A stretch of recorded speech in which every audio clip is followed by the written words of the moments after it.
Ladies and gentlemen, you've seen the highlights, you've heard the rumors, but now it's time to get the real scoop.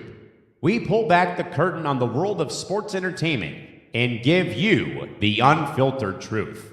From the biggest pay-per-views to the latest shocking headlines, you're locked in for the ultimate wrestling discussion. This is Between the Ropes, only on the Empty the Bench Network. Now, here's your host, Kristie Wilson.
What is up, everybody? Welcome to a brand new episode of Between the Ropes here on the ETB Network. I'm your host. My name is Kristie Wilson, and we've got a lot of stuff today, so I'm going to get to one thing first. So let's see if I can find it, and I know what it is. I'll get to it later. Sorry. So, of course, here is the fabulous ticker down below. And I better put that back up. I'm sorry. It's a big show today. So there's a lot of exciting things happening. Of course, you can follow this show at BTRETB on social media. Of course, you can follow me on Twitter at WritingCat. You can follow this network, all that good stuff. And of course, the big one is youtube.com/ETB Network. Like, share, subscribe, hit the notification bell so you don't miss out on anything. We have surpassed 3,000 watch hours. We are over 1,100, getting close to 1,200 subscribers. So we are doing our thing, and I'll tell you, and I will be honest, we're definitely doing our thing here. So I'm going to get to something really quick here. So the weekend's almost over, but the conversation is just heating up. Kick back in the ETB Lounge with Callum McClurg and Nick DiMartino every Sunday night at 9 p.m. Eastern, 6 p.m. Pacific. Join us for our 3-hour live format where we unite the full panel of ETB hosts to break down a pivotal day in sports. From the prestige narratives of major championships and MLB afternoon slates to the chaos of the NBA playoff picture, we cover it all. Whether you're here for the happy hour, prestige, or the spillage where we roast the day's biggest blunders and gambling bad beats, the lounge is your home for sports therapy, only on the Empty the Bench Network. Make sure to subscribe to our YouTube channel at youtube.com/ETB Network. So now, I got that one part out of the way, I'm going to go to something. Because this show, there's a lot of huge things happening, so I know exactly what to do. Let's get the show started, shall we?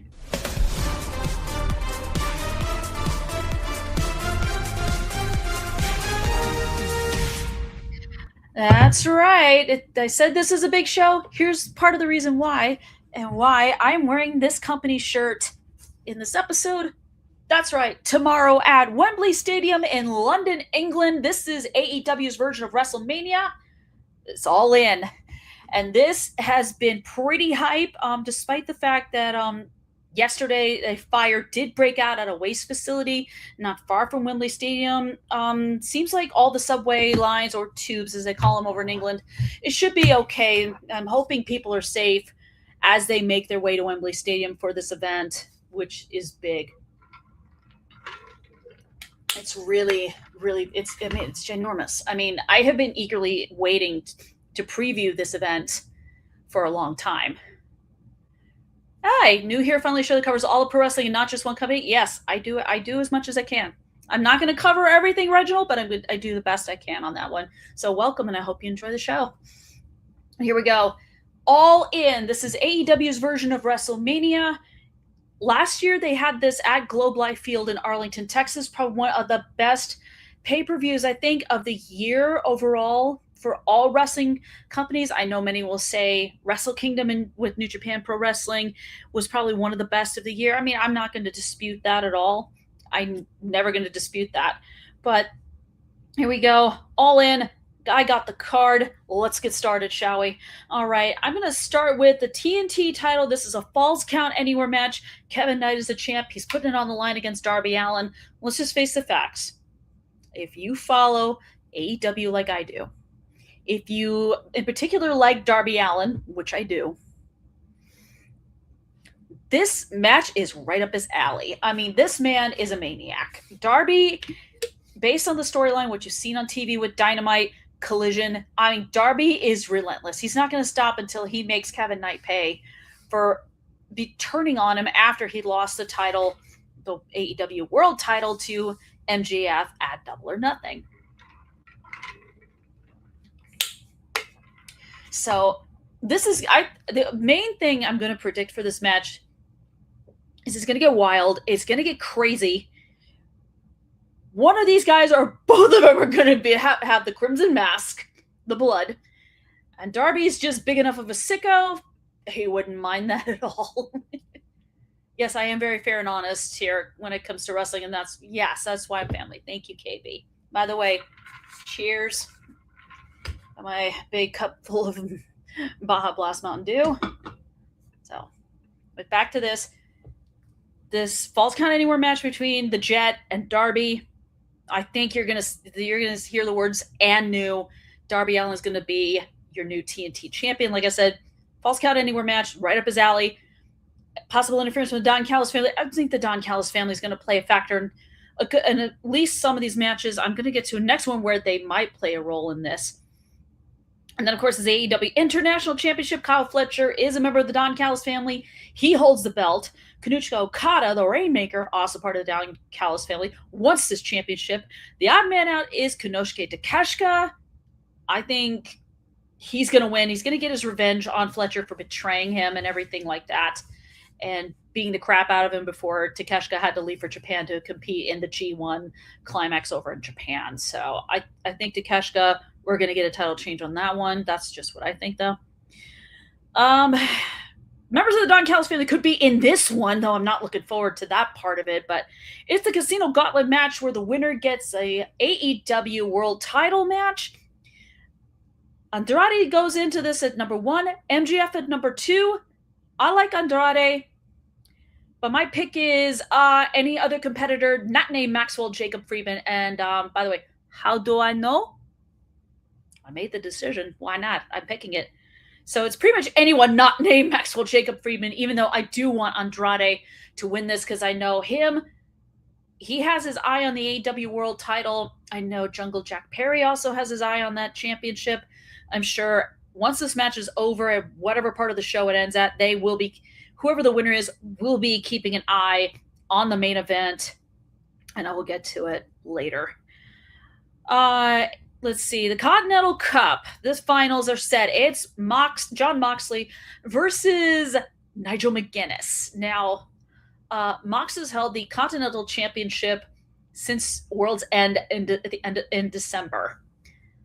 I know everyone's like, but KB.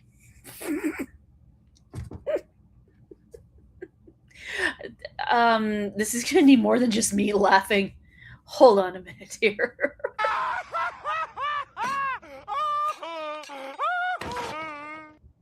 Yeah. How do I know? How you know, KB? Okay. Okay, get off that. All right. The Continental Cup is John Moxley versus Nigel McGuinness. Yeah, some are going, but Nigel only wrestles part-time. He's also a commentator. So what? Mox has had that title since World's End. It's time he drops it. And there may be a possibility, depending on how the main event goes, he could factor into maybe Mox gets a world title shot at All Out, and that's later on. That's in September. So we shall see about that. But I'm going to go, and this is going to sound absolutely stupid, but if Tony Khan is feeling generous, and he might be, I think he's going to give the Englishman, Nigel McGuinness, a title. Exactly. That's what I think. Another match on this. I'm going to get to 2 tag team matches on this card. One is the World Tag Team titles, Adam Copeland, Christian Cage versus the Young Bucks. Let's face the facts here. Cope and Cage are holding on to those belts. I'm sure they want to go up against other tag teams. The Bucks, for some reason, I am not a fan of Matt and Nick Jackson. I never have been. I tried, but just something about him just rubs me the wrong way. In fact, that they are trying to look, they don't have to prove they are one of the greatest tag teams of all time. They've already proven it. This just them winning these titles and taking it off another great tag team, like if you want to call them Edge and Christian, go right ahead. You can. It doesn't feel right. It just doesn't feel right because last time the Bucks tried to take a tag team title off of someone where one half of the team was older was Sting and Darby Allin. They didn't succeed at that. Don't ask me why. They just didn't. But look, I know majority of fans are probably going to go the Bucks. I'm not going to disagree. My head is going the Bucks. My heart is going Cope and Cage. I hate to say it, it's probably going to be the Bucks because Christian doesn't like the Bucks. He kicked, I think, one of them. I think it was either Matt or Nick in the nuts. So I think it's going to my head. I'm going to go with my head. I'm going to go with the Bucks, even though I don't like the Young Bucks at all. The other tag team matches for the AEW Women's World Tag Team titles, Divine Dominion, Megan Bayne, and Lena Cross are going up against the Brawling Birds, Jamie Hayter and Alex Windsor. Jamie and Alex, both from England, makes sense. The thing is, as much as Megan and Lena have been doing these 5-minute tag team eliminator matches, giving other tag teams opportunities, it's getting tiresome. They've had the belts. They're only the second tag team to hold these belts. I think it's time for a change, and we're going to get another title change as well. I'm going to go Brawling Birds, your new AEW Women's Tag Team Champions. That's just what I'm thinking. Another big match on this card, I'm going to get to it, and because it's caused a high level of speculation. This is going to be in the buy-in, and it's going to kind of cross over into the main show, is the Trios Roulette Royale for the Trios titles.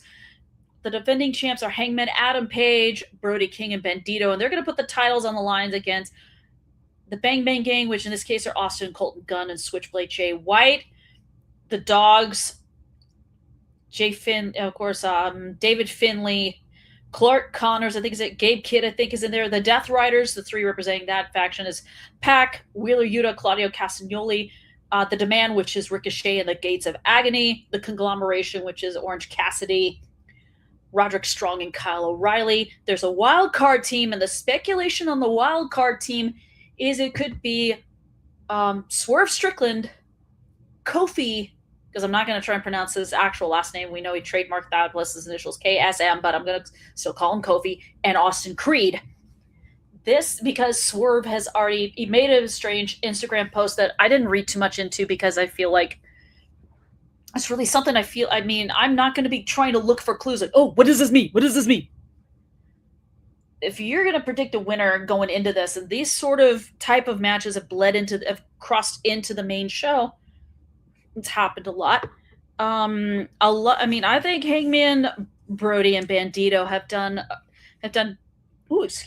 nicely as trios champions, but I think since Swerve decided he's going to come back, he's going to enter the trios picture, he's probably going to have Kofi and Austin Creed with him, and if those 3 win that, then Swerve becomes a Triple Crown champion in AEW because he's been tag team champions with Keith Lee, and he's been the world champion. So that would make him a Triple Crown champion in AEW. So, but if the wildcard team is who I think they are, I'm going with Swerve, Kofi, and Austin Creed.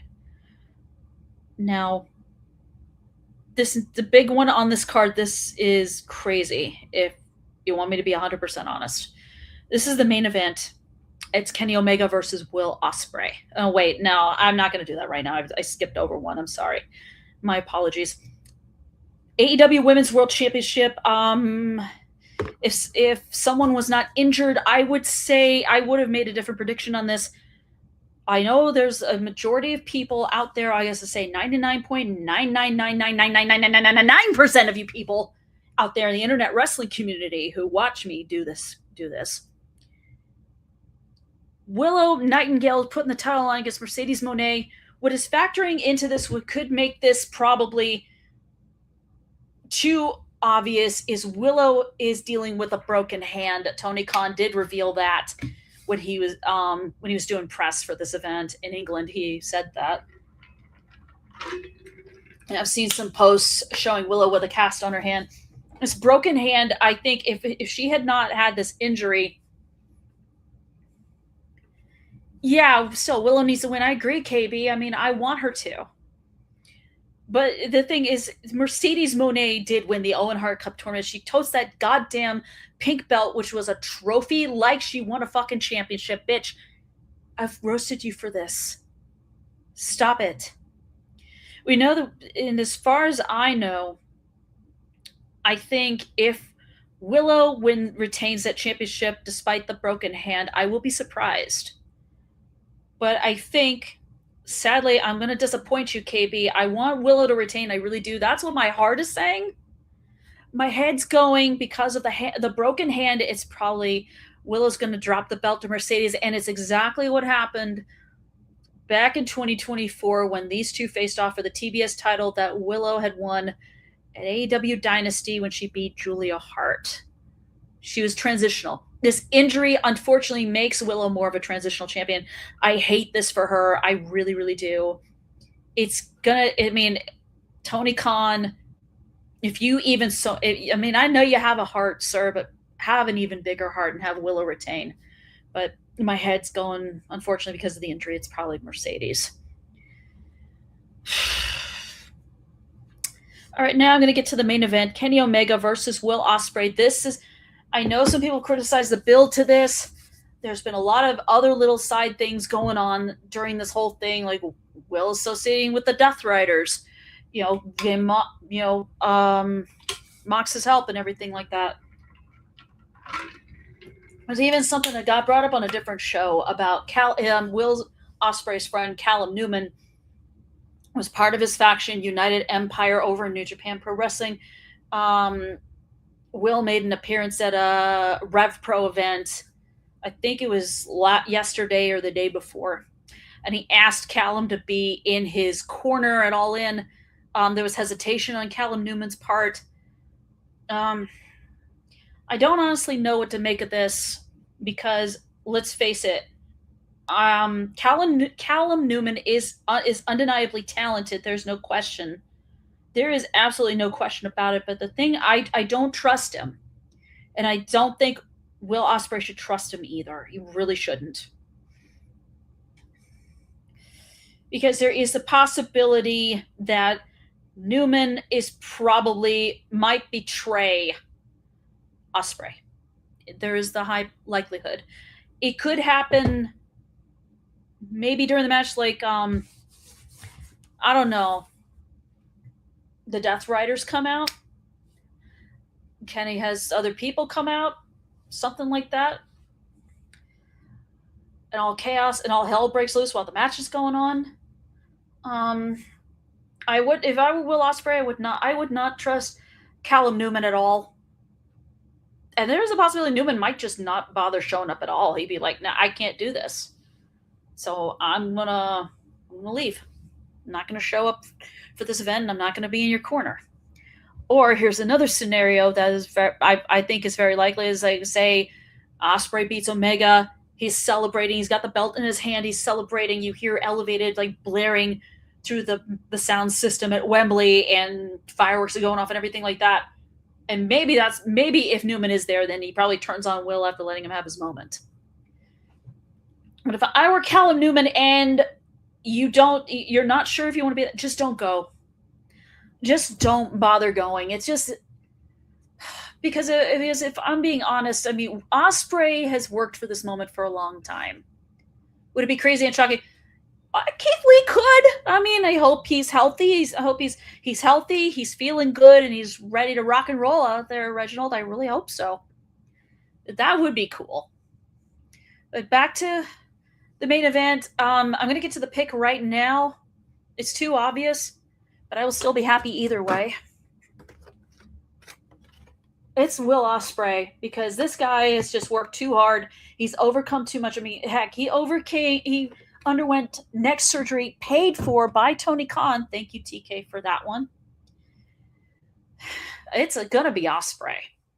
In a perfect world, I think we're gonna get Newman versus Ospreay at the Tokyo Dome. Maybe. That's a definite maybe, depending on how everything plays out.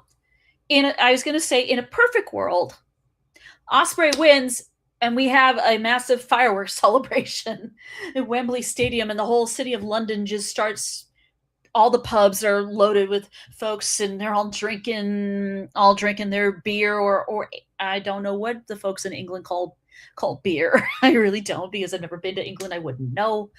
But it's sure all the pubs and the nightclubs in England will be rocking, celebrating. It's probably, in a perfect world, London would be having a party if Will Ospreay won. But whew, it's definitely something. So, and if Newman turns on Ospreay, I'm not ready. I probably won't be ready, but I won't be surprised. But I'm going to get out of that one. Oh, Lordy.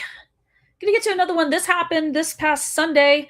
TNA Lockdown in Chicago. By the way, shout out to a friend of mine, N to the A to the N to the I, Nani. If you check out TNA's YouTube channel, Countdown to Lockdown, she is there. She's got half her face done like Rosemary. She's got a Rosemary t-shirt. And interviewed by Gia Miller. Anaida, Nani. Ah.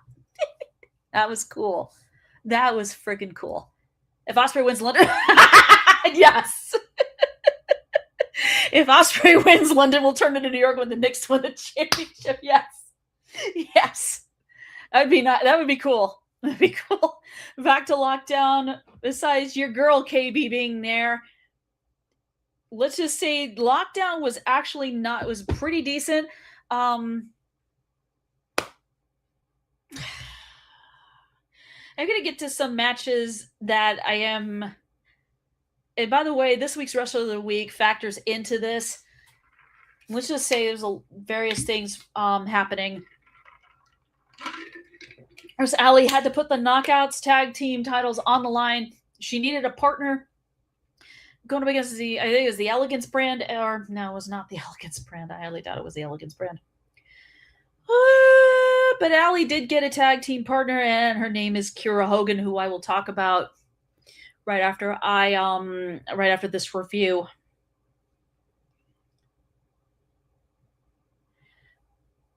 Jeez. But yeah. A lot of stuff that ended up happening with Lockdown. Pretty crazy, if I'm being honest. I mentioned Allie putting those Knockouts tag team titles on the line against, of course, it was the Elegance brand. It was Heather by Elegance and the now new Knockouts television champion, M by Elegance. Ironically, because of Rosemary being injured, apparently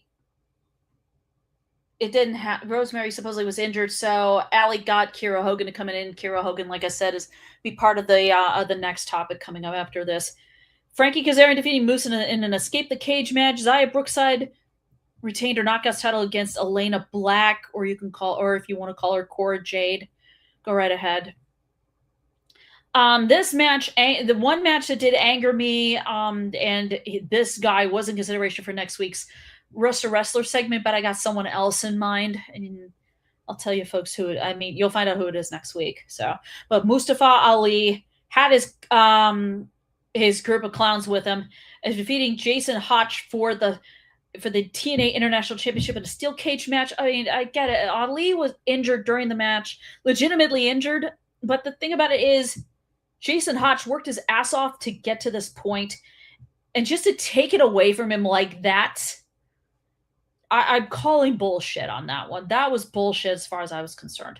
Leon Slater defeating Cedric Alexander to reclaim the TNA X Division Championship. There was a stipulation attached to this match, and I hated this so much, which was if Slater lost his previous title reign, which is the second longest X Division title reign in TNA history, would be erased from the books. And I don't know why Carlos Silva and the creative department, the creative team at TNA freaking made that decision to put that stipulation in there, because that's not right. And as far as I'm concerned, you got to acknowledge Leon Slater's greatness in this. You have to. There's the System, Eddie and Alicia Edwards, Brian Myers and Bear Bronson defeating Ricky Sosa, Fabian Eichner, Casey Navarro, and Jada Stone in a lethal lockdown match. This last one, the main event, I'm pissed about this because, I've mentioned in previous episodes how the allure of a double champion, it has no allure anymore. Well, the current TNA World Champion Nick Nemeth and his brother Ryan defeated another real-life brother tag team, Matt and Jeff Hardy, for the tag team championships. Bullshit. It was a tornado tag team match, and I normally love tornado tag team matches because I don't like, someone like bouncing in the corner waiting to get tagged. I'm like, come on, just let them loose. Just let them loose. So pretty much not a bad one. Of course, I mentioned certain Kiera Hogan. Well, this is the next thing. She, along with she signed with TNA. She's coming back after being away for a few years, being in AEW and doing independent bookings. So she's back in the company. Joe Alonzo, who defeated the hometown man to retain his AEW heavyweight title during the countdown to Lockdown, he got himself a TNA contract as a result of that. The other name you're seeing here is Avery Styles. That is a son of WWE Hall of Famer and future TNA Hall of Famer. He isn't in the Hall of he is not in TNA's Hall of Fame yet, but AJ Styles will be soon, I hope. Avery Styles, who's just a baby, he's only 19 years old, and just this year started his pro wrestling career. Has already proven to be impressive. He announced he's signing with TNA. So like father, like son. Because as we all know, his dad, AJ Styles, first made his name in TNA before going to New Japan and continuing to cement his legendary status in WWE. Yeah, TNA gave Leon Slater something WWE and AEW couldn't right now as a world title run. I mean, when I talk, yeah, exactly. I mean, Leon wants it. And I will tell you why as soon as I get to a certain point in the show there. But another one that ended up coming up, and this story ended up coming in, I was kind of surprised by that. Got it in here.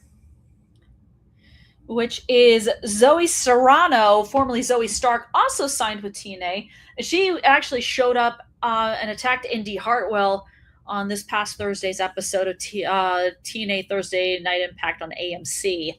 So she's officially part of the roster there. TNA seemed to have improved since Tommy Dreamer left, and that's hard for me to admit that because I'm such a fan of his ECW. Hey, not everyone can do the job.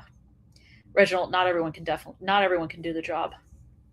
But yeah, I'm curious to see what in particular Avery Styles can do. He's 19 years old, and he can grow and mature, and his in-ring character and his gimmick can grow and evolve as he gets older. Yeah, can he beef up a little bit more? Sure, but we're not expecting him to. I would not expect him to look like his father, AJ, in terms of physique, because that's a whole different thing. But him and Kiera Hogan and Zoe Serrano, I'm going to be honest. I think those are good signings for TNA, but will it last? I don't honestly know. I really don't have a clue. I couldn't tell you on that one. So we're gonna get back to the All In. What now? Mustafa is is the MJF of TNA? Yes, he is. He just doesn't wear Burberry. At least Mustafa Ali is not dumb enough to wear a stupid Burberry scarf or hold a title belt with Burberry colors on it. Thank you, God, for that one. I don't need that. I don't think anybody does. Avery Styles and Doc Gallows' son should start a crew called Bullet Club. Like, I know you're kidding, KB. Bullet Club is officially dead, and New Japan owns that name. So no, that's not happening. But I'm going to get back to this all-in preview thing. I think I did mention there was a fire that broke out at a mixed waste facility at 11 a.m. on Friday morning. I think it was 11:30 a.m. London time. I've been looking around for updates. As far as I know, that the Tube Metropolitan line, I think everything's working. I might have mentioned it before, but I wasn't sure if I did. But I'm going to get to the next topic here. NXT Heatwave, yeah. Ironically coming on at the same time. Wow. Yeah, counter-programming. Ain't it? Boy, isn't it brilliant. Yeah. All I have to say to the whole counter-programming thing is... See him in the mall of Willowbrook. Boo his ass! If you... Boo his ass. But,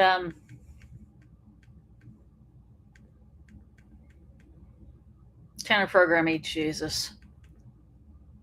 Oh, here's the proper sound. I want to use it. By the way, NXT, this is for you for counter-programming. But, Shawn Michaels, this is your fault. Yeah, you know it. Oh, but I'm going to get to the card. I got it right here. I'm going to start off with, of course, the title unification match. It's Ren Sinclair, the WWE Women's Speed Champion, versus Zarya, the NXT Women's North American Champion, versus former WWE Evolve Champion, Callie Armstrong. This is a unification match. Means the Speed Champion is going bye-bye. It is going bye-bye. So, who do I think is going to win this? I mean, look, Zarya's done well as a North American champion. Ren's done nicely as a Speed Champion. I think the wild card is Callie Armstrong. Callie, if you've watched her if anyone used to watch her in WWE Evolve on Tubi, she kind of wrestles like she's got a chip on her shoulder. And she is strong and aggressive. She's fast. Like, she starts building up speed for a spear. I almost think I'm looking at Braun Breaker, who kind of does the same thing. He builds up his speed so that when he does the spear, it has maximum impact. And she's kind of the same way. But if you had to force me to pick between these three women, I would go Callie Armstrong. I think she's going to win. I mean, Ren and Zarya each probably are going to move on. Maybe Ren can go for the Women's North American title. Zarya, I personally think it's time for her to move up to possibly go for the NXT Women's Championship, and she could cope against whoever wins in one of the next matches I'm going to preview. I'm going to go to... Oh, boy. Apparently going to go to Miles Bourne because he's doing double duty. He and his tag team partner Tavion Heights are going to put those tag team titles on the line against the Vanity Project, or as I call them, Project Douchebags. I miss the days of NXT Takeovers 2, KB. I miss them. They were so much fun. Way better than a lot of the main roster PLEs. A lot better. Well, I'm going to be straightforward with you. I don't know if the Vanity Project's going to get these titles back. I really don't, because these two idiots, I don't care what their names are. I just know they're dumbasses. So I'm going to go Miles and Tavion are probably going to retain those championships. Oh, I don't know. Just the Vanity Project gives me total ass douchebag vibes. They really do, and I'm not a fan. I really do not like that. So I think I got Miles and Tavion Heights retaining. And then apparently Miles Bourne's going to go into action against another member of the Vanity Project, and that's Jackson Drake. And he's going to have WWE LFG alum Michael Lockwood in his corner. I hate this match so bad. I mean, I know Miles has been NXT North American champion for a while. Do I think this is the belt he drops? Unfortunately, since I think Shawn Michaels might be too high on Jackson Drake, I don't see what makes Jackson Drake special. I really don't. There's another one for you, Shawn Michaels. If Jackson Drake wins, this is you.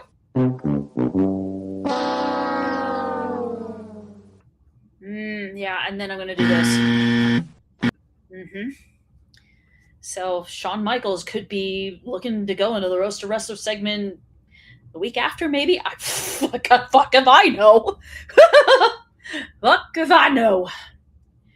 Okay, so I took care of Miles Bourne. I'm going to get to another. This is the only non-title match on this card. Jada Parker versus Natty in a submission match. Oh boy. I'd like to know how many submission moves Miss Parker knows, because I'm rooting for her, but Natty's the queen of the sharpshooter. You know, her uncles, like two of her uncles, Bret the Hitman Hart, and the late great Owen Hart. You know, they did the sharpshooter. I mean, there's the iconic moment where Natty's uncle Bret put Stone Cold Steve Austin in the sharpshooter, and Stone Cold was screaming in freaking pain with blood gushing over his face. That's an iconic moment. And she knows this. She knows this move. She learned this move. It's natural to her. As much as I like Jada Parker, and KB, please give my apologies to a friend of ours who adores Jada Parker, I got Natty winning this match via sharpshooter. Though I do not doubt that Natty knows other submission moves as well. Oh, God. NXT Women's title on the line is Kendall Gray versus Kalani Jordan. This is too easy for me to predict. I don't care for Kalani Jordan. Didn't care for her as a face or a heel. It's just one of those, I just don't click with her. There's no question she's good in the ring. Does Triple H truly believe he can effectively counter-program AEW with the minor league brand? No. Me personally, no. This could be Jada Parker's farewell to NXT, and then she goes to with the Yeet Man Oos. One moment, please. Oh, shit. It's KB, you do this to me all the time, so I'm going to do this. Here we go.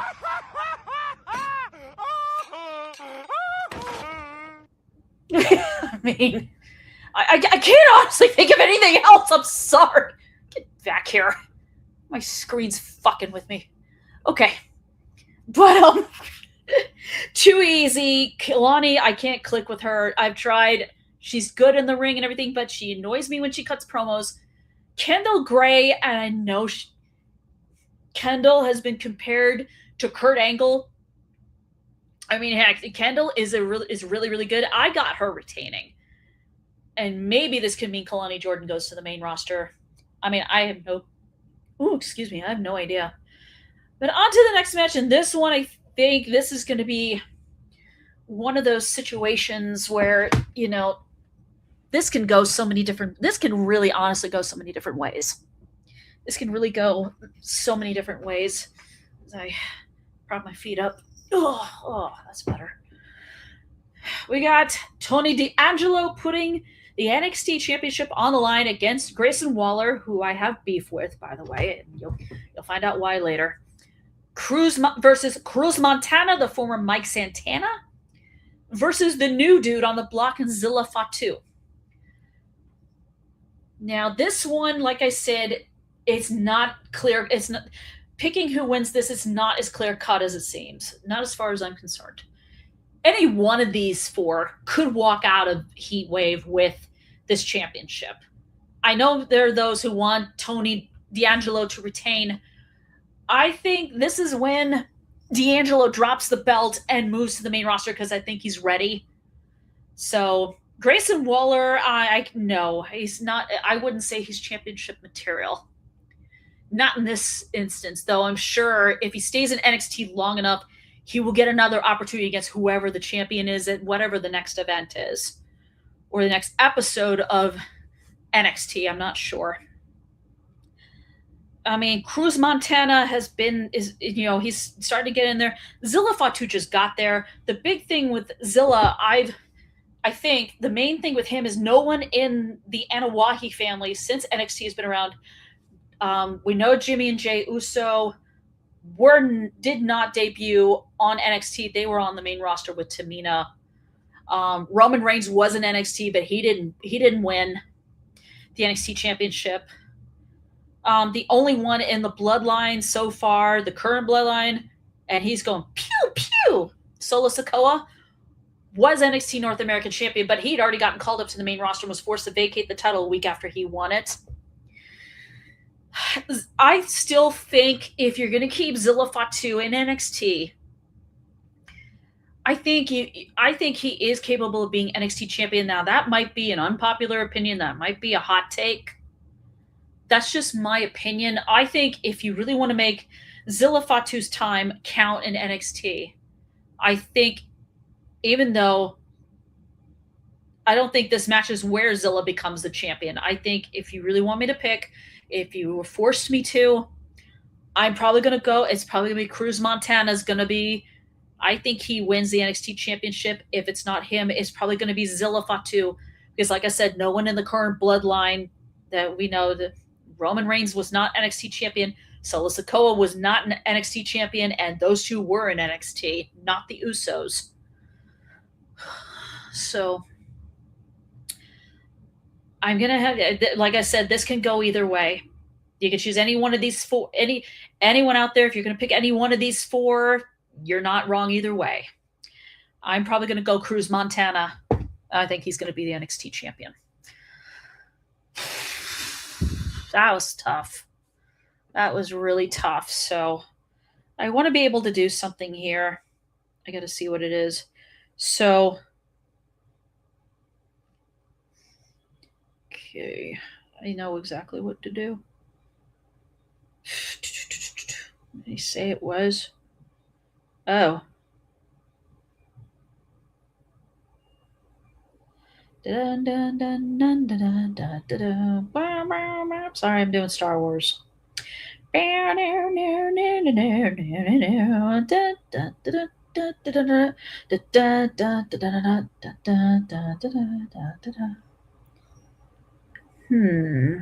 Let's see.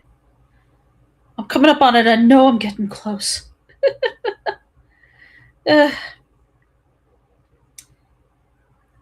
Oh, I'm sure I'm going to get this so wrong. I can't find it. Okay.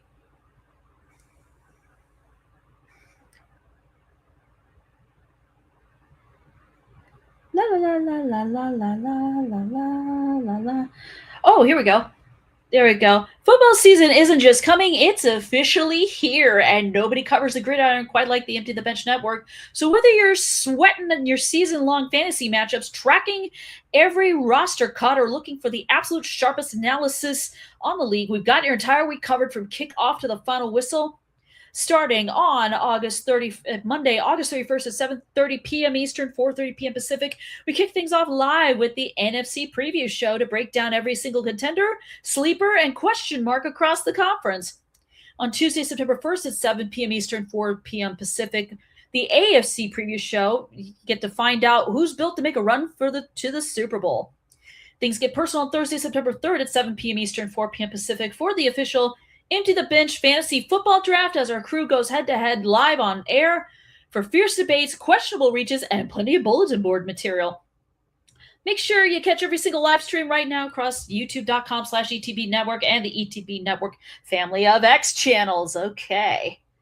So that was definitely something. What did I get? Oh my God, I got a lot of stuff here. Let me go all the way up to the top here. KB, what is the thought? Heatwave is going to go head-to-head with the main event of All In. Yeah, good luck. Exactly. Bobby! Hi. How are you? Oh, you like the video? Thank you. NXT. Breaking news. NXT Heatwave have a special segment fun with Dr. Sheldon Cooper. We have to do this again.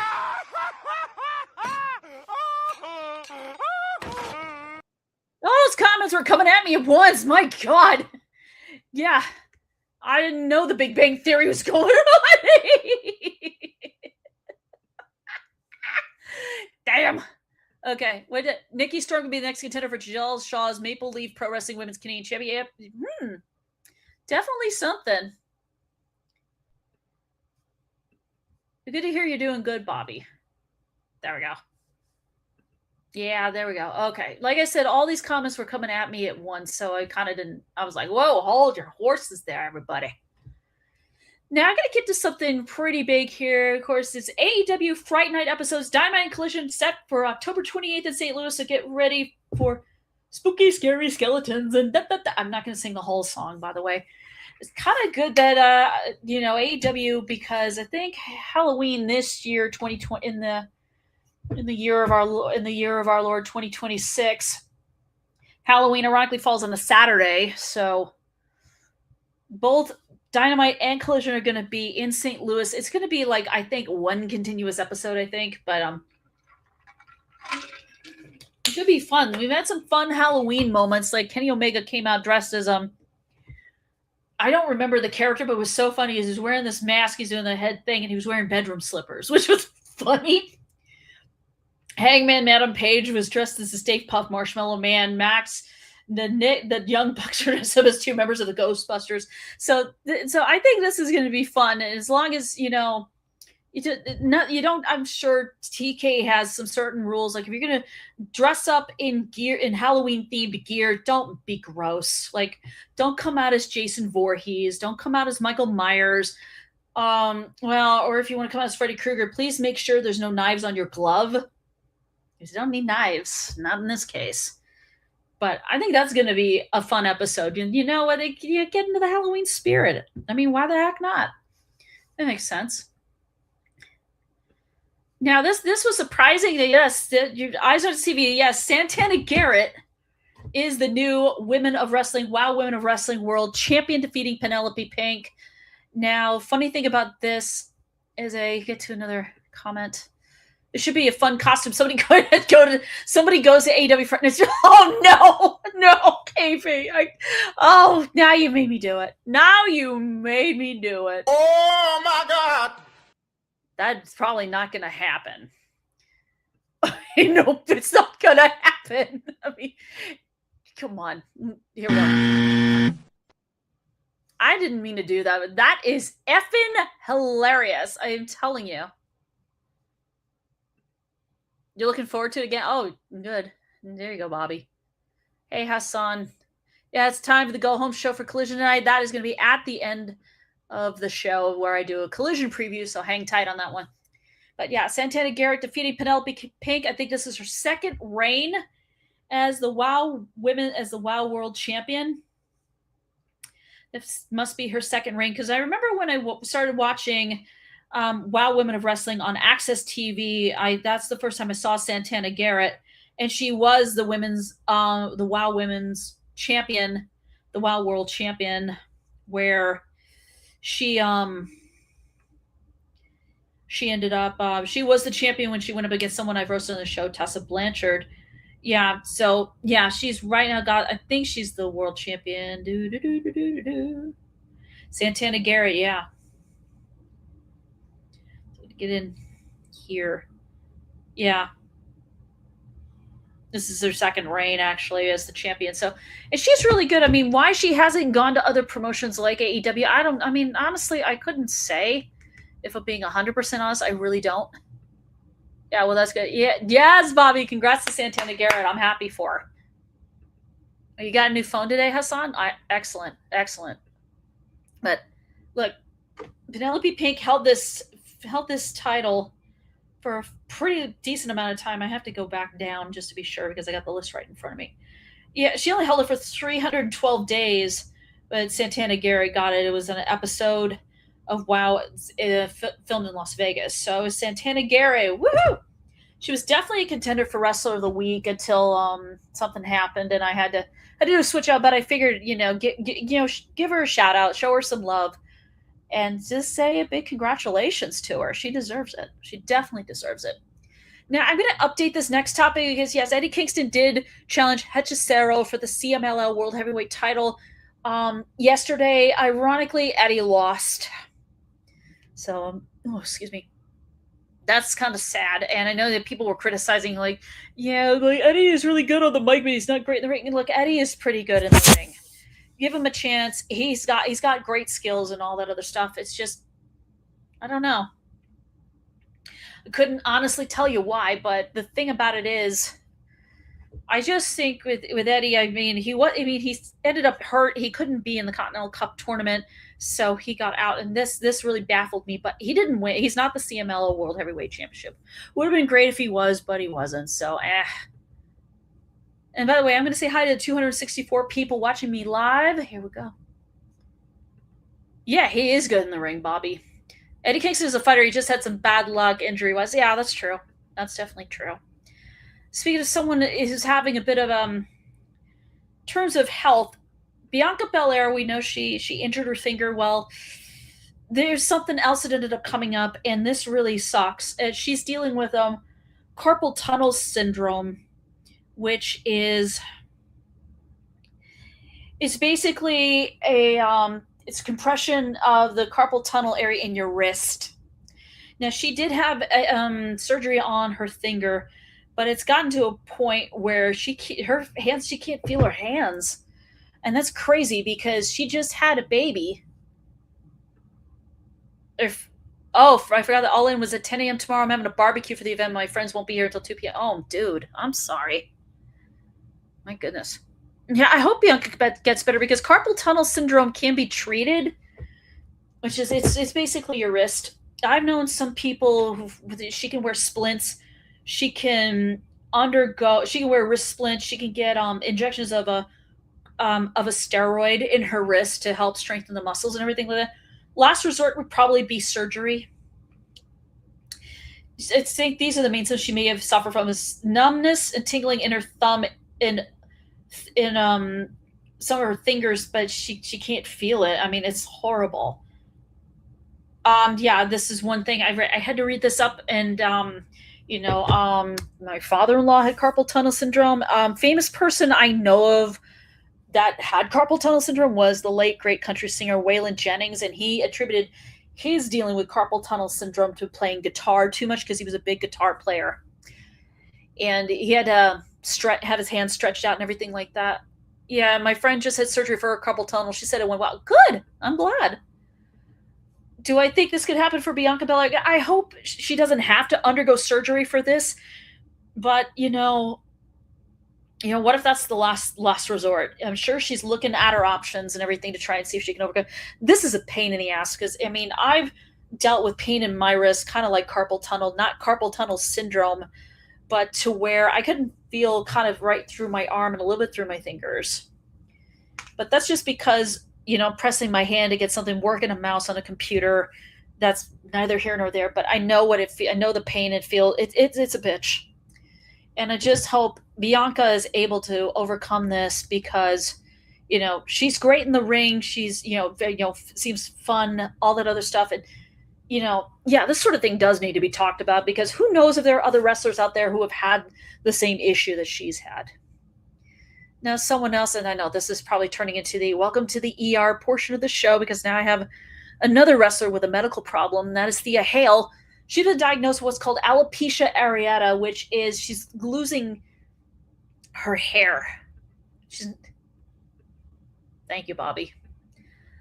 But no, Thea Hale has recently revealed she's been diagnosed with a condition called alopecia areata, which is losing of her hair, which is basically a condition where she loses hair from some areas of her body. She did show a picture where she has a bald spot on her head from loss of hair. It's basically caused by a number of problems. But I'll be honest,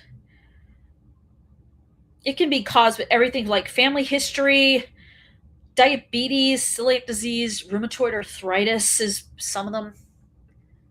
Was that? Yeah, I feel bad for Thea too. I support her because we women, we like having our hair, but the thing about it is the kind of alopecia she has is usually involving a lot of things, including like family history. I don't know if she has a family history of this. Causes, there's different causes. It's not contagious. She's not going to spread it to anybody, but lifestyle factors, clearly, whether it's, I don't think she's a smoker. I'm sure she's one of those people who tries her darndest to get 8 hours of sleep a night. It also could be basically one of those things like she colors her hair. It's getting frequently styled like her hair is exposed to hair dye, flat irons, blow dryers, curling irons, that sort of thing. And that can really do a number on your hair. I think Thea wears extensions, and that can also That can also be problematic for anybody. I don't know anyone personally who has this condition, and I don't know if this is one of those that goes away or she has it permanently. But I'm doing a quick search here because I know I follow someone who is completely bald due to alopecia. So could be various things.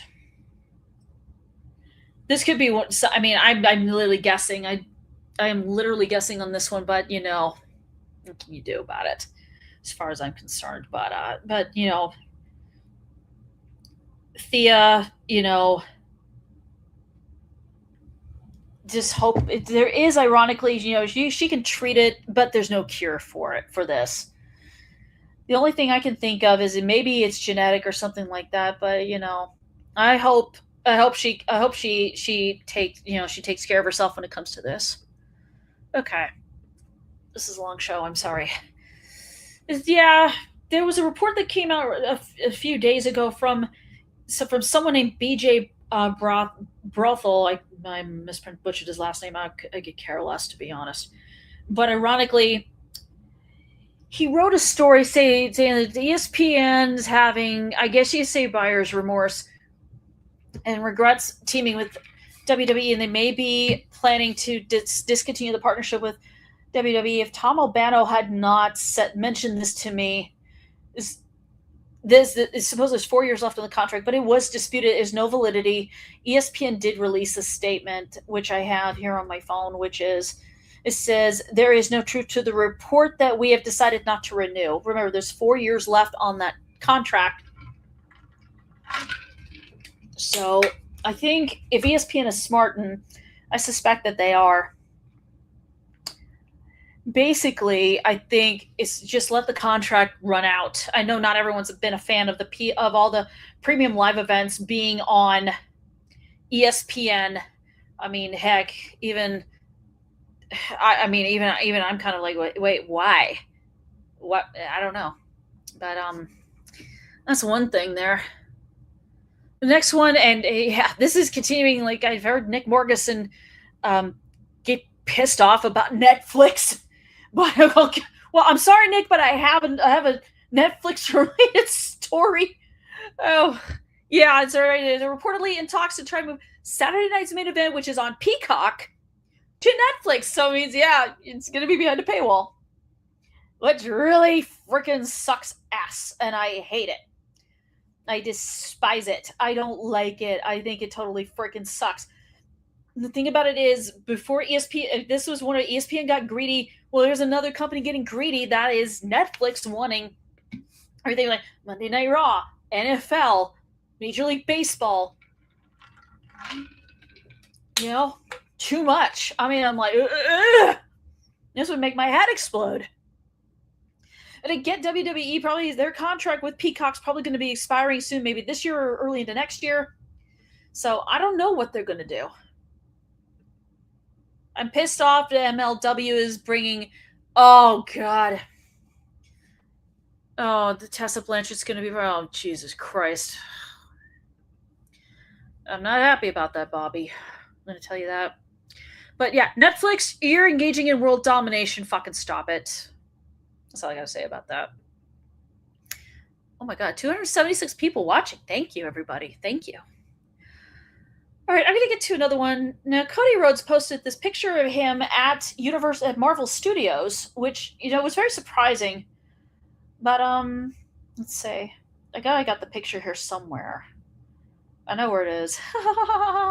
There it is. I got it. Now, this is kind of leading to, there he is. Yep. Man in his suit at front of the Sciences Marvel Studios. Where is this leading up to? Well, could it possibly lead to, I don't know, him being in an MCU movie or television series? Let's see. I'm not happy either. I just hope they don't ever beat. No, I hope to God Tessa doesn't. I hope Shotzi beats Tessa. I really do. I'm going to get back to Cody at Marvel Studios. There's been talk like he could be in an MCU movie. I know Marvel Studios is probably planning their next phase of films. And television and TV miniseries and all that, because you got all the stuff like Avengers, Doomsday. They got coming out in December this year. So, and they just announced everything with the X-Men. Well, he hasn't gotten a role yet there, Bobby, but yeah, I'm happy for Cody. And yeah, and you're wondering, what does Cody Rhodes know about comic books? He did appear in the TV show Arrow on the CW, and Green Arrow is a DC Comics character. So, I mean, what character could Cody play? Well, if there's any comic book fanatics out there who read Marvel comics and know what I'm talking about, who do you see him portraying in it? Like, say, a Marvel Cinematic Universe film or TV show? But we'll see. I'm happy for him. I mean, definitely a good way to expand his horizons. Yeah, another one, AJ Lee is expected to return to WWE because the company feels she hasn't wrestled her last match yet. I don't think she has wrestled her last match yet. But I think the thing is, to get her to come back, you got to have a good story. You definitely got to have a good story involved. So that can be one way to get her to come back. I mean, I'm sure the current storyline right now, due to Brie Bella currently undergoing treatment and rehab for her broken shoulder blade, I know it was supposed to, I think the guess was it was supposed to be the Bella, Brie and Paige lose the tag team belts at SummerSlam, and then the Bellas turn on Paige, and then Paige makes the phone call to AJ and says, hey, want to team up? Beat these bitches? I think that could still happen. It still could potentially happen, would depend on if AJ Lee wants to do it or not. I think she could do it. But that's definitely something. So hopefully she comes back. Another one, a AAA event that was scheduled for November 14th at the Hammerstein Ballroom in NYC is no longer happening.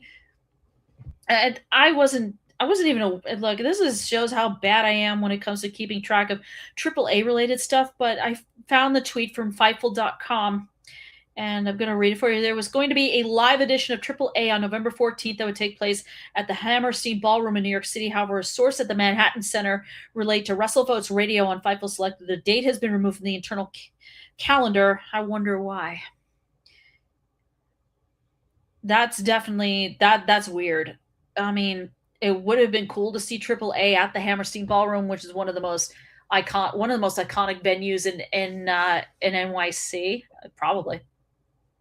Oh, how about AJ Lee versus the Project Roxanne? Oh, it's possible, Bobby. It's definitely possible. But AAA, yeah. I mean, it would have been cool to see that, because the Hammerstein Ballroom, like I said, is one of the most iconic venues in New York City. But it just doesn't look. But it looks like it's not going to happen, and that sucks for any AAA fan who's even in the beginning stages of planning on heading to New York for that. I mean, I'm sorry. I mean, I just feel bad. I do. But the next topic, yep. WrestlePalooza, yeah, it's set for December 12th. It's in Perth, Australia. Oh, Lord. Now, I'm glad WrestlePalooza is coming back. I know some people were not sure if it was, but it is. It definitely is. Coming back in Perth, Australia, yeah, there's a big problem called the International Dateline. So that would probably mean you're either going to be waking up, if you're here in the United States and you want to watch this event, excuse me, if you want to watch this event, you're going to have to wake up early in the morning, because it's going to probably be on, if it's afternoon in Australia, it's probably very early in the morning over here in the good old US of A. So there's that. But, what can you do? They're the ones that schedule this crap. I don't have anything to do with it. Another one, yeah, Mercedes Martinez. She was in the middle of what's called a retirement tour when on August 15th she suffered a tear in the ACL of her knee.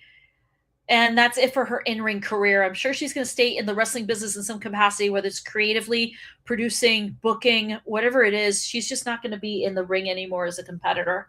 And I've watched her with his Ring of Honor, AEW, WWE. She's been a really, really good competitor in the ring. And we're going to miss seeing her in the ring. But, all I got to say is, Miss Mercedes Martinez, take care of your knee, take care of yourself and your health. And, hope to see you do some cool stuff, whether behind the scenes or maybe a managerial role on screen. Maybe as a manager on screen. I don't know. But it's definitely one door is closed, but I think more doors are going to be opening for her. So, okay. I mentioned TNA Lockdown. I mentioned Cedric Alexander. I mentioned all that the stupid stipulation is X Division title match against Leon Slater. Well, guess what? Leon Slater is my wrestler of the week. Yeah, Mercedes Martinez is very talented, Bobby. But Leon Slater, my wrestler of the week. Why?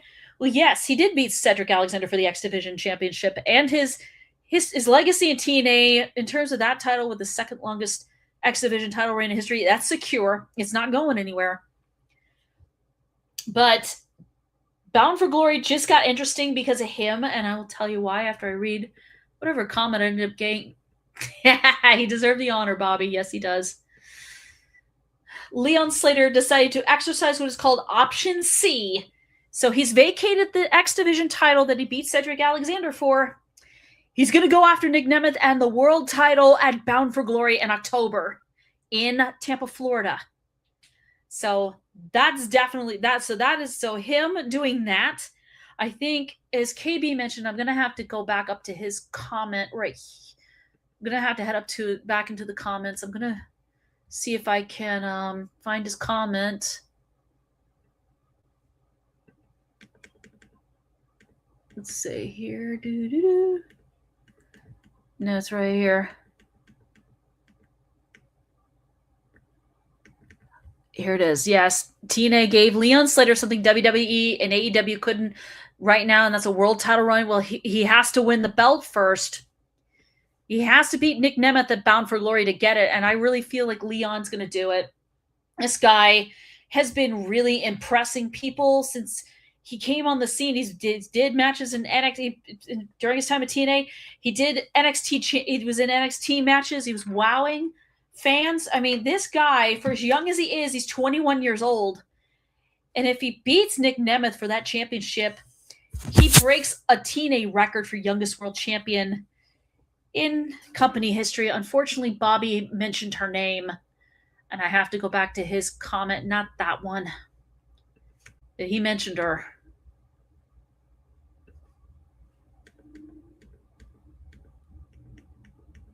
Yeah, it's this one where he mentioned Tessa Blanchard. So if Leon Slater wins the championship at 21 years old, he breaks the record for youngest world champion in TNA history, because she was in 2020, she was 24. Like I said, Leon Slater is now 21, so he's 3 years younger than she was when she won the title. If he wins the title, he will break that record. Oh, he's great, Bobby. Leon Slater is so good. He's young, he's talented, he's exciting. I'm sure WWE tried to make him an offer he couldn't refuse, and he's just like, you know what, no thanks. I want to continue building a legacy in TNA, and he's going to get that opportunity to do so. Because he's just got it. He's got that it factor. I mean, heck, he's got to rub elbows with the phenomenal one, AJ Styles, after he won the X Division title at Slammiversary last year. Got to rub elbows with him, shake hands. I'm sure backstage AJ Styles gave Leon Slater great advice and insight. So, and I'm sure Leon Slater, being a young guy, he like soaked it all in, because that was one of his wrestling idols talking to him. And I'm sure he greatly appreciated it. Yeah, definitely TNA should strike while the iron is hot. And if they don't with Leon Slater, I'm going to be very angry about that, because I feel like he's very, very deserving. Super deserving. Now, enough about Leon Slater. It's time for me to get mad. And no, I'm not going to turn green and turn into the Hulk. That means this laptop gets smashed. But, yeah, Grayson Waller, you didn't do well in NXT the first time around. You didn't do great on the main roster either, even though you did win tag team titles with Austin Theory before Theory dumped your ass and joined the Vision. Then you tried teaming up with Kofi and Austin Creed. You just didn't fit in. And in the main roster, you just nothing. You just didn't click with people. You come back to NXT and you continue your a-hole gimmick, your asshole gimmick. And now you got yourself a title match at NXT Heatwave. In a fatal four-way, you're going up against Tony D'Angelo, Cruz Montana, and Zilla Fatu. Those three will probably, you're probably going to be a non-factor in the match because those three dudes I just mentioned are probably going to beat the shit out of you, first of all. I'm like, Grayson Waller bores me too. When he cuts his promos, I'm like, where have I heard this shit before? Oh yeah, he's copying other wrestlers who've kind of said a lot of the same shit. I mean, dude, you ended up showing up with a Nepo Baby t-shirt. If that was directed at Zilla Fatu, I wouldn't be surprised if Fatu knocks you over the top rope and takes your head off while doing it. Besides, that would make the match at NXT Heatwave for the NXT Championship way more interesting because you're just an annoyance to me. Nothing but that. You're the annoying little gnat buzzing around. You think you're hot shit. You ain't hot shit. You ain't shit at all. Yeah, he's just another guy on the roster, Bobby. Exactly. But Grayson Waller. There are other wrestlers, even from your home country of Australia, that are 10 times better than you. Buddy Murphy is from Australia, is better than you. Rhea Ripley, we know she's fucking damn better than you, and she could probably take your head off. Tony Storm, from New Zealand, grew up in Australia. Indy Hartwell, a lot of them from your homeland of Australia, that would kick your ass. And it doesn't matter if they're men or women, they'll still hurt you. They will obliterate you. Yes, yeah, Mark Davis can beat the shit out of you, Grayson Waller. So can Kyle Fletcher. He can beat the shit out of you. I bet those two together gang up on you, and yeah, they throw you, just whip you around like a rag. Even Kyle Fletcher. Yes, I got another one. Here's another one. Another Aussie, Bronson Reed. Bronson Reed can hurt you as well, Grayson Waller. He'll just pick you up and just throw you down, and all you're gonna see is just like Waller's body making a dent in the ring. So definitely talented Aussies who will hurt you. Oh, Zarya would have no issue picking you up, Grayson Waller, and F5ing your ass. And her F5 probably hurts worse than Brock Lesnar's. So there you go. There you go. Now, well, I'm now done roasting him and making fun of him. Now I'm going to get to something important. This is what Hassan wanted. And Hassan, here you go. It's your Collision preview for today, August 29th. This is the go-home show Collision Before All In. And I got the card. I just got to pull it up on my phone real fast. Where you at? There we go. Now I'm going to highlight, like I usually do, I'm going to highlight a couple of matches. One match is definitely attracting my attention is because one of the people in this match was actually trending on Twitter for having skewers in her head and a crimson mask. That's right. Sky Blue is going to be taking on Harley Cameron tonight on Collision. I'm not going to give you any spoilers. I know this was taped, but you're not getting spoilers. Another match I'm going to highlight, of course, is going to be Mercedes Moné versus Isla Dawn. I think I know who booked that one, and and I will not say who it is. KB, you know who I'm referring to. Wink. Oh, excuse me. And then, of course, one of the three men in the triple threat match for the International Championship at All In, Konosuke Takeshita, is going to take on the Beast Mortos in a match on Collision. That is happening right now. Go check it out on TNT and streaming on HBO Max. So that should be, hopefully this is a decent go-home show for Collision before All In happens tomorrow. So let's get to the fun stuff here. There's the ticker. You can follow the show. You can follow me. You can follow this network. We did go over 33,100 watch hours. We're growing. We are growing. 298 people watching me live. What's up? I'm going to go to, of course, you can follow the show on social media at BTRETB. And, of course, youtube.com/ETB network. Like, share, subscribe, hit the notification bell so you don't miss out on anything. Check out, if you love college football, check out Gridiron Gridlock, hosted by Trevor Williams. That came back today. Check out the replay on that one. Check out the replays of all the shows. And like I said, we got football stuff coming up, like the NFC preview show on Monday, August 31st. So that's going to be really, really fun. So I want to thank everyone, Hassan, Reginald, KB, Bobby in the chat. Thank you. 299 people watching me live. Whoa, could I be breaking a record for this program? Oh my God. If I do, that's going to be fantastic. I greatly, greatly appreciate everyone for joining me on the show. enjoy Collision that's airing right now on TNT and on HBO Max. If you're going to be watching All In tomorrow, enjoy that. I'm going to guarantee that is going to be a fun event. I'm excited for it. I know I'm going to have a blast watching it. So thank you everyone for watching, and I will see you folks next week. Brand new episode of Between the Ropes. Bye. Oops.